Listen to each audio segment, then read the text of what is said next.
اقرأ باسم ربك الذي خلق خلق الإنسان من علق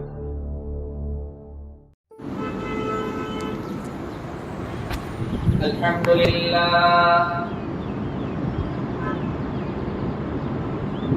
لله وكفى وسلام على عباده الذين اصطفى وعلى آله وأصحابه الذين هم نجوم الهدى وقادة التقى أما بعد أعوذ بالله من الشيطان الرجيم بسم الله الرحمن الرحيم والفجر وليال عشر والشفع والوتر والليل إذا يسر هل في ذلك قسم لذي حجر آمنت بالله صدق الله مولانا العلي العظيم وصدق رسوله النبي الأمي الكريم ونحن على ذلك لمن الشاهدين والشاكرين والحمد لله رب العالمين. درود شریف پڑھیں. اللهم صل على محمد وعلى آل محمد كما صليت على إبراهيم وعلى آل إبراهيم إنك حميد مجيد. اللهم بارك على محمد وعلى آل محمد كما باركت على إبراهيم وعلى آل إبراهيم إنك حميد مجيد. میرے عزیزوں پیاروں بزرگوں، اللہ کے رسول پر ایمان رکھنے والے میرے دین عظیم بھائیوں، ذوالحجہ کا مہینہ شروع ہو چکا ہے اور یہ 10-12 دن جو ہیں ذوالحجہ کے شروع کے، یہ بڑے بابرکت ایام ہے اور چند اعمال ہیں جن کو اس پہ ادا کرنا ہے. اس لیے مناسب سمجھا کہ آج کے جمعہ میں کسی عنوان پر بات ہو جائے تاکہ عمل کرنا ہمارے لیے آسان ہو جائے. رسول اللہ صلی اللہ علیہ وسلم نے ارشاد فرمایا کہ دنیا جہانوں کے دنوں میں سب سے افضل ایام ذوالحجہ کے 10 دن ہیں. اور خطبے میں پارے سورہ والفجر کی ابتدائی آیات پڑھی گئی. اس میں اللہ رب العزت نے ان 10 راتوں کی قسم کھائی ہے. مفسرین کی ایک بہت بڑی جماعت ہے جو یوں کہتی ہے کہ سورہ فجر میں جن 10 راتوں کی قسم باری تبارک و تعالی نے کھائی ہے اس سے مراد ذوالحجہ کی 10 راتیں ہیں.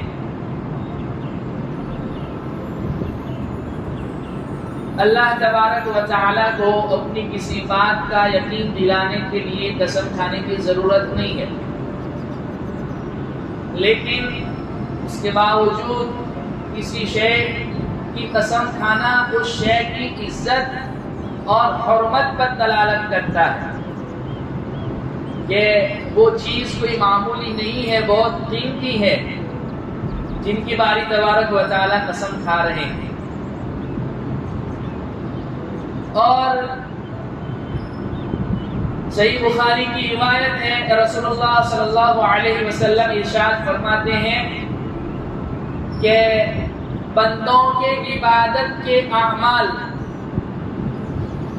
جتنے ان 10 دنوں میں محبوب ہیں اتنے اور کسی دنوں میں محبوب نہیں، خواہ وہ عبادت نفلی نماز ہو، صدقات ہو، خیرات ہو، ذکر و تلاوت تسبیح ہو۔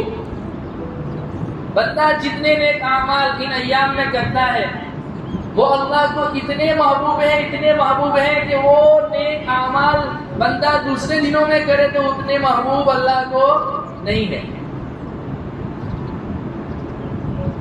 اور ایک دن روزے کا ثواب 1 سال کے روزوں کے ثواب کے برابر ہے۔ ان 9 دن ہوتے ہیں، 10ویں دن 11، 12، 13 وہ تو روزے نہیں رکھنے ہیں، بقرہ عید کے 4 دن، 3 دن وہ اور 13ویں ذو الحجہ، یہ 4 دن تو روزے نہیں رکھنے ہیں۔ لیکن اس کو چھوڑ کر یہ آج کا پہلا دن شروع ہو گیا، 9 دن کے روزے، یہ اللہ کے نزدیک اس کا ثواب اللہ فرماتے ہیں، اللہ کے نبی صلی اللہ علیہ وسلم نے ارشاد فرمایا کہ 1 دن روزے کا ثواب 1 سال روزوں کے ثواب کے برابر ہے، اور 1 رات عبادت کا ثواب لیلۃ القدر میں عبادت کرنے کے ثواب کے برابر ہے۔ اس سے آپ اندازہ لگائیں کہ یہ ایام کتنے بابرکت ہیں۔ انہی تمام فضائل کی بنیاد پر علماء کہتے ہیں کہ رمضان کے بعد سب سے افضل اور بابرکت ایام جو ہیں وہ یہ 10 دن ہیں۔ ام المؤمنین سیدتنا حفصہ بنت عمر رضی اللہ عنہا فرماتی ہیں کہ 4 چیزیں آپ علیہ الصلوۃ والسلام نے کبھی نہیں چھوڑی، 4 چیزیں آپ علیہ الصلوۃ والسلام نے کبھی نہیں چھوڑی۔ عاشوراء کا روزہ آپ نے کبھی نہیں چھوڑا، ہمیشہ رکھا۔ ذوالحجہ کے یہ عشرے ذوالحجہ کے روزے یہ آپ علیہ الصلوۃ والسلام نے ہمیشہ رکھے۔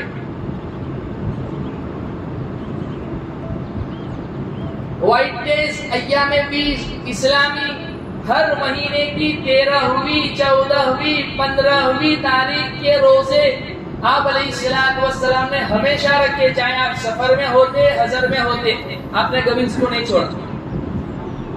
اور چوتھی چیز، فجر کی 2 رکعت سنت مؤکدہ جو نماز سے پہلے ادا کی جاتی ہے وہ آپ نے کبھی نہیں چھوڑی۔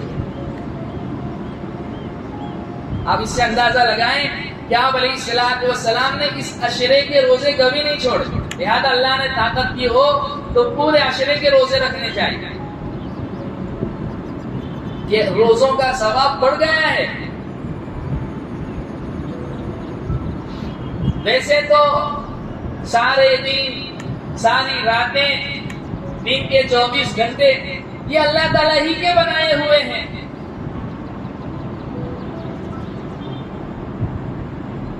جیسے عام دنوں میں سورج کے نکلنے سے دن شروع ہوتا ہے اور سورج غروب ہو جاتے ہیں تو رات چھا جاتی ہے، رات آ جاتی ہے، ایسے ہی ان دنوں میں بھی ہوتا ہے۔ لیکن اللہ رب العزت ایک مخصوص زمانے کی نسبت اپنی طرف فرماتے ہیں، کچھ دنوں، کچھ راتوں کی نسبت اپنی طرف فرماتے ہیں،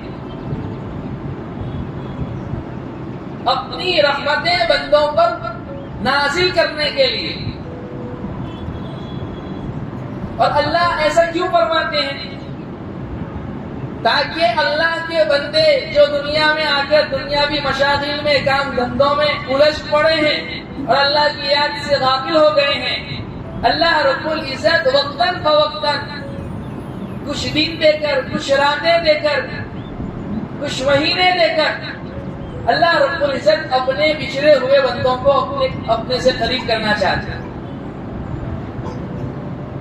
جیسے رمضان کے متعلق فرما دیا کہ رمضان شہر اللہ، اللہ کا مہینہ ہے، تو جیسے عام دنوں میں سورج نکلتا ہے اور رات آ جاتی ہے سورج غروب ہونے پر، ویسے ہی رمضان میں بھی ہوتا ہے، لیکن اللہ نے اس کی نسبت اپنی طرف کر دی۔ اس سے اللہ رب العزت یہ سبق بھی دینا چاہتے ہیں کہ فی نفسی کسی شے میں کچھ نہیں رکھا، کسی جگہ میں کچھ نہیں رکھا، کسی بھی چیز میں جو تقدس آتا ہے وہ ہمارے کہنے کی بنیاد پر آتا ہے۔ بیت اللہ کے متعلق فرمایا یہ میرا گھر ہے،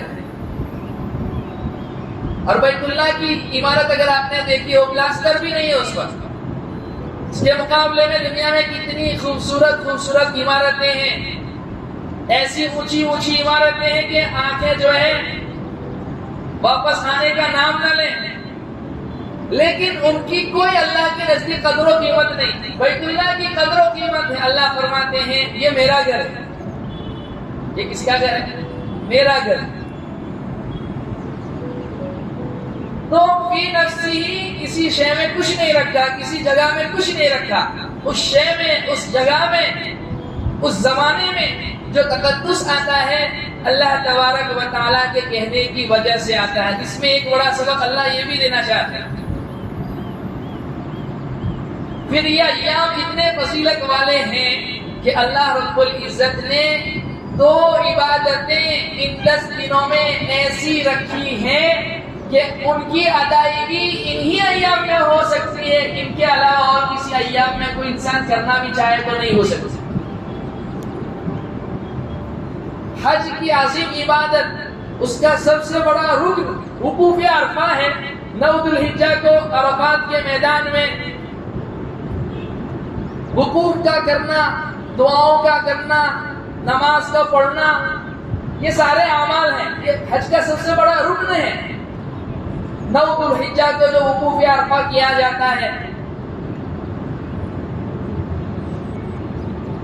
اگر کوئی انسان آج جا کے وقوف کر لے، وہی میدان عرفات ہے، وہی جبل رحمت ہے، وہی مسجد نمیرہ ہے، آج جا کر کوئی وقوف کر لے کوئی عبادت ہے۔ وقوف نبی کو اگر کیا تو آپ کا حج ادا ہوگا، اور اس وقوف آپ کا عبادت بنے گا، اس کے اللہ کے یہاں قدر و قیمت ہے۔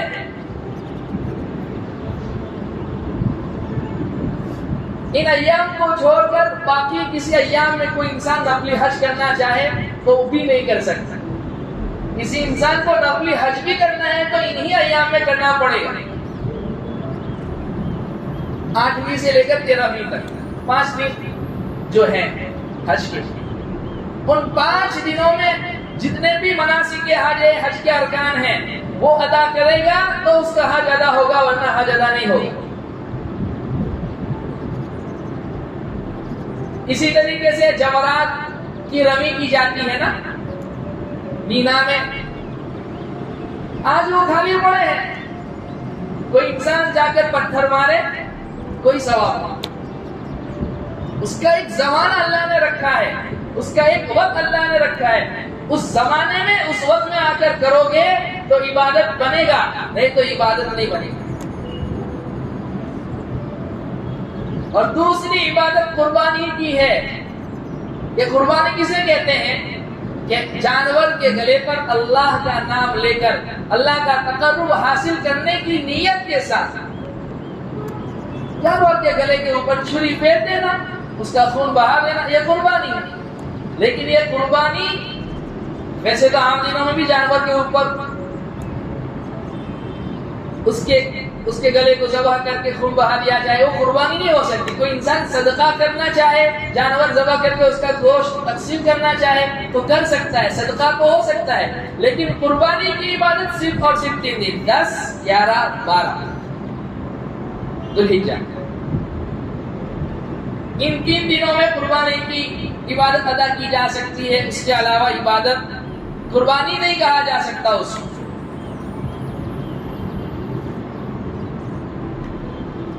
تو اس سے بھی ان ایام کی فضیلت پتہ چلتی ہے کہ اللہ نے 2 عظیم عبادتیں اس زمانے کے ساتھ ایسی خاص کر رکھی ہے کہ ان کی ادائیگی کے لیے اللہ نے اسی زمانے کو منتخب فرمایا۔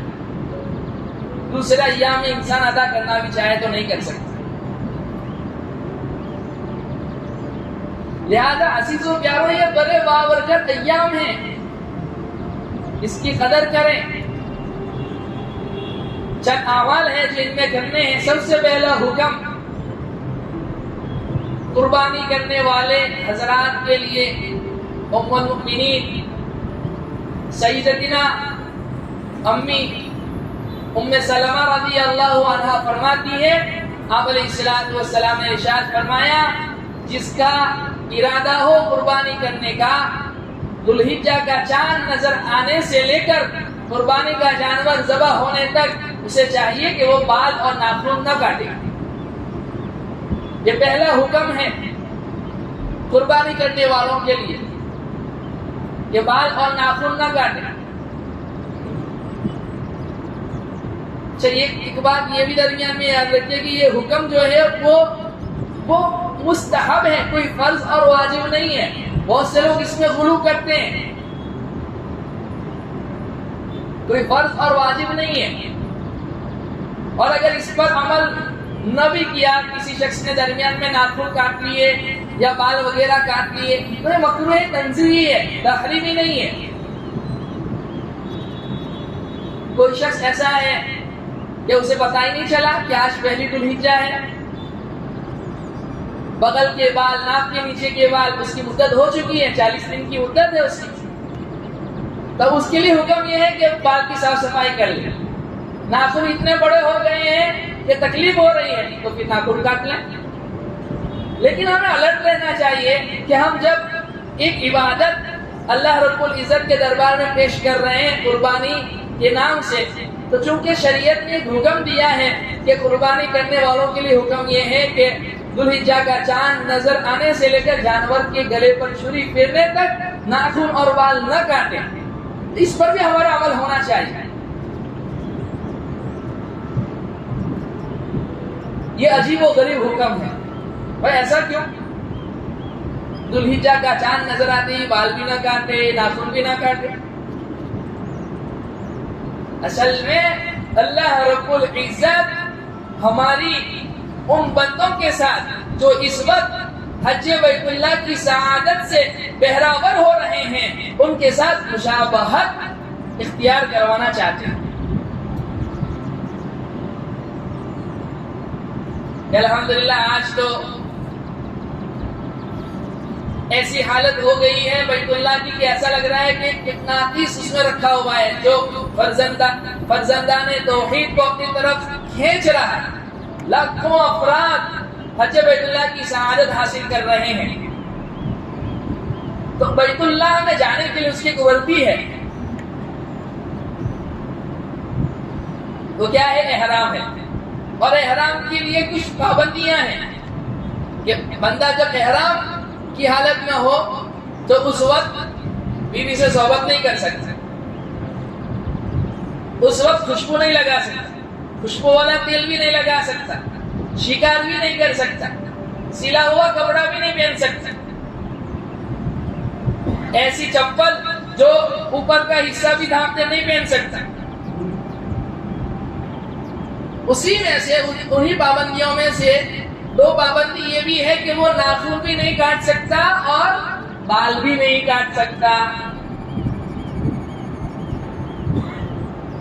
تو قربانی کرنے والوں کو ان کے ساتھ مشابہت کروانا مقصود ہے تاکہ جو رحمتیں ان کے اوپر وہاں میدان عرفات میں، مینا میں، مزدلفہ میں، حرم میں اللہ تبارک و تعالی نازل کرنے والے ہیں، اس کا کچھ حصہ یہاں رہتے ہوئے اللہ تبارک و تعالی ہمیں بھی دینا چاہتے ہیں.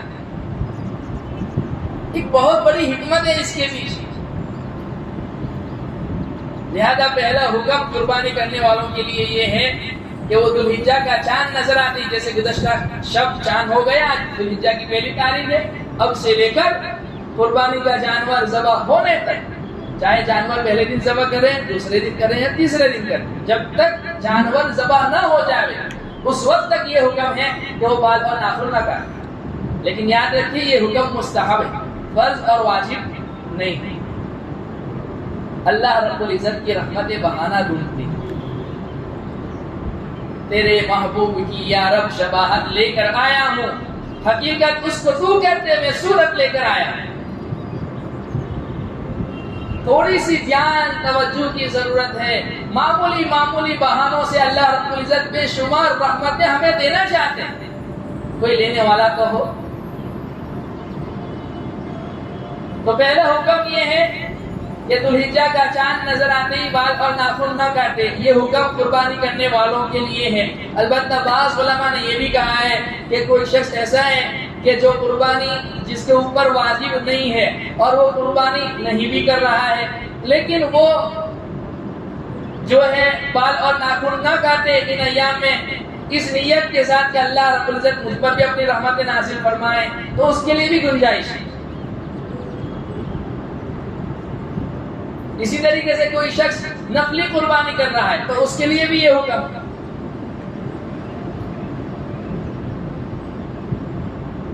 اور دوسرا حکم وہی ایام کے روزے ہیں.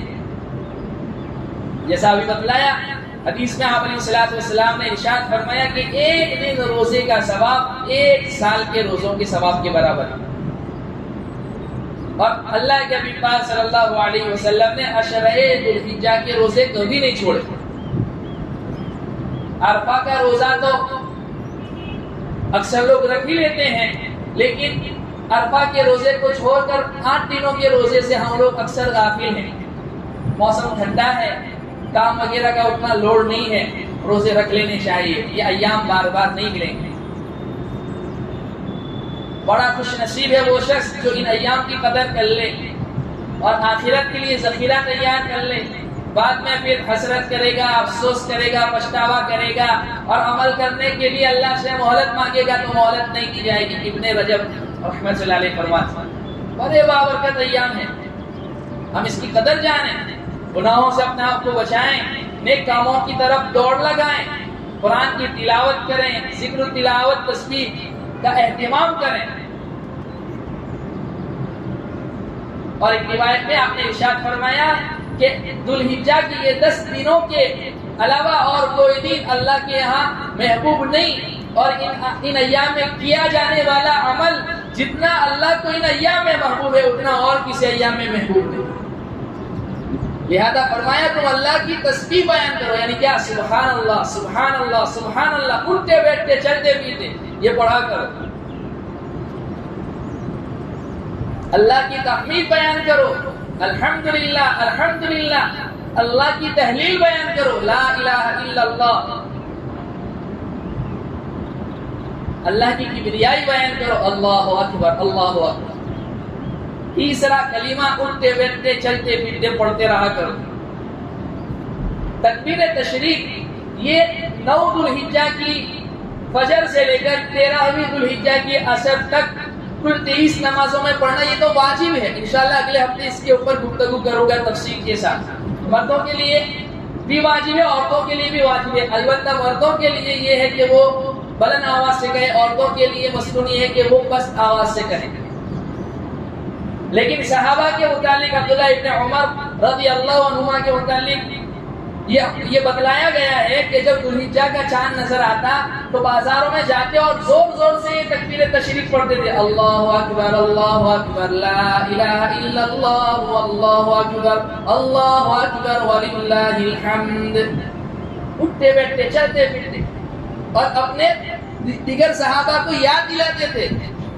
اس لیے علماء نے لکھا ہے کہ پہلی ذوالحجہ سے لے کر 8ویں ذوالحجہ تک ان تسبیحات کا پڑھنا تو سنت ہے. 9 ذوالحجہ سے لے کر 13ویں ذوالحجہ کی عصر تک کل 23 نمازوں میں پڑھنا یہ واجب ہے. اور اس مرتبہ تو ایسا ہو گیا ہے کہ اسلامی تاریخ اور انگریزی تاریخ دونوں سیم ہے. آج 1 جولائی بھی ہے، 1 ذوالحجہ بھی ہے. لہذا 9ویں سے لے کر 13ویں کی عصر تک، یعنی سیٹرڈے سے لے کر سنڈے منڈے ٹیوزڈے وینسڈے 9ویں 10ویں 11ویں 12ویں 13ویں وینسڈے کی عصر کی نماز تک کل 23 نمازوں میں پڑھنا اس کو واجب ہے. تفصیلی گفتگو انشاءاللہ آئندہ ہفتے کروں گا کیونکہ ہم لوگوں کو باتیں یاد نہیں رہتی. پھر کہنا یہ چاہ رہا تھا کہ دوسرا عمل ان میں روزوں کا رکھنا ہے، اور تیسرا کام عرفہ کا روزہ ہے جو یہ سنیچر چھوڑ کر اس کے بعد آنے والے سنیچر کو ہوگا. انشاءاللہ تعالیٰ اس پر بھی تفصیلی گفتگو آئندہ ہفتے کریں گے. خوب قرآن کی تلاوت کا اہتمام کریں، خوب قرآن کی تلاوت کا اہتمام کریں، نفلی صدقات کی کثرت کریں، نفلی نمازوں کا اہتمام کریں. عام دنوں میں تہجد نہیں پڑھی جاتی تو ان دنوں میں صبح اٹھ کر 2 رکعت بھی پڑھ لیں، یا یہ کہ صبح نہیں اٹھا جاتا تو عشاء کی نماز فرض نماز کے بعد 2 رکعت سنت اور ویتر کے درمیان 4 رکعت تہجد کی نیت سے پڑھ لیں. انشاءاللہ تعالی اللہ اس پر بھی تہجد کا ثواب دے گا. حدیث سے ثابت ہے. آپ علیہ السلام سے پوچھا گیا تو آپ نے بتلایا، لیکن ہاں اصل اس کے اوپر جو تہجد کا اصل ثواب ہے، کامل ثواب جس کو کہا جا سکتا ہے، وہ تبھی ملے گا نا جب آپ نیند سے اٹھے، نیند پریشر مار رہی ہو اور آپ کے دل میں اللہ کا خوف آ جاوے کہ نہیں مجھے میرے رب کے سامنے کھڑا ہونا ہے، تہجد کی نماز پڑھوں گا، قبر کی روشنی اسی سے ملنے والی ہے، قبر کا اندھیرا ہٹ جائے گا. اور پھر بندہ وضو کر کے مشقت کے ساتھ پھر شوق اور رغبت کے ساتھ اللہ کے سامنے کھڑا ہو، اللہ کو بڑا پیارا ہے. اور اس وقت بندہ جو مانگتا ہے اللہ دیتے ہیں. تہجد کا اہتمام کریں، اشراق پڑھ لیں، چاشت پڑھ لیں، اوابین کا مغرب کے بعد اہتمام کریں، نوافل کی خوب کثرت کریں. اور اگر عبادت نہیں ہوتی ہے، فرائض تو ادا کرنے ہی کرنے ہیں، فرائض کے علاوہ جو نفلی عبادات ہے وہ نہیں بھی ہوتی ہے تو کم سے کم اپنے آپ کو گناہوں سے بچائیں. آپ گناہ سے بچے، بد نظری نہ کرنے پاوے، غیر محرم کی طرف نگاہ نہ اٹھنے پاوے، کان غلط چیزیں نہ سنیں، زبان غلط چیزیں نہ بولیں، ہاتھ غلط چیزوں کو نہ پکڑیں، پاؤں غلط چیزوں کی طرف چل کر نہ جائیں. اپنے پورے وجود کو، اپنے پورے اعضائے بدن کو گناہوں سے بچانے کی کوشش کریں. میرے عزیزوں، یہ بڑے بابرکت ایام ہیں، بڑے ہی بابرکت ایام ہیں. اس میں خوب اللہ کی تسبیح بیان کرو، خوب اللہ کی تحمید بیان کرو، خوب اللہ کی تحلیل بیان کرو، خوب اللہ کی کبریائی اور بزرگی بیان کرو. بڑے بابرکت ایام ہیں. جن راتوں کی اللہ قسمیں کھا رہے ہو، جن راتوں کی اللہ قسمیں کھا رہے ہو، آپ اندازہ لگا سکتے ہیں وہ کتنی بابرکت راتیں ہیں. لیلۃ القدر کو تلاش کرنا پڑتا ہے. یہاں اللہ کے نبی پاک صلی اللہ علیہ وسلم کہہ رہے ہیں کہ ایک رات عبادت کا ثواب لیلۃ القدر میں عبادت کرنے کے ثواب کے بقدر ہے. اور جیسا کہ میں نے بتلایا، یہ وقتاً فوقتاً اللہ رب العزت یہ موقع اسی لیے دیتے ہیں کہ اللہ کے بندے جو دنیاوی کام دھندوں میں الجھ کر اللہ کی یاد سے غافل ہو گئے ہیں وہ اللہ سے قریب آ جائیں. اب اللہ نے یہ قربت کا موقع دیا ہے اور ہم اس سے فائدہ نہ اٹھائیں تو ہم سے بڑا بدنصیب کون ہوگا؟ اللہ بلا رہا ہے کہ آ جاؤ میرے در پر، آ جاؤ، میری رحمتیں برسنے والی ہیں، میں اس میں سے کچھ حصہ تمہیں بھی دینا چاہتا. اس لیے میرے عزیز و پیارو، ہم ان ایام کی قدر کریں. جن لوگوں کے اوپر قربانی، اور پھر اس میں ایک بڑا عمل جو ہے قربانی کا بھی ہے، اس پر بھی تفصیلی گفتگو انشاءاللہ تعالی آئندہ جمعہ کو عرض کروں گا. عرفہ کا روزہ بھی ہے جس کے متعلق ابو قتادہ رضی اللہ عنہ فرماتے ہیں کہ آپ علیہ السلام نے ارشاد فرمایا کہ عرفہ کے روزے کے متعلق میرا یہ خیال ہے، یہ گمان ہے کہ کوئی شخص اس دن کا روزہ رکھے تو 1 سال پچھلے 1 سال آنے والے گناہوں کا کفارہ بن جائے. اور جیسا بتلایا کہ آپ علیہ السلام اس عشرے کے روزوں کے رکھنے کا اہتمام کرتے ہیں، لہذا ہم جو ہے نا روزوں کے رکھنے کا اہتمام کریں. وہ فاسد مادے جو ہمارے بن گئے ہیں وہ بقرہ عید آنے سے پہلے جل جائیں.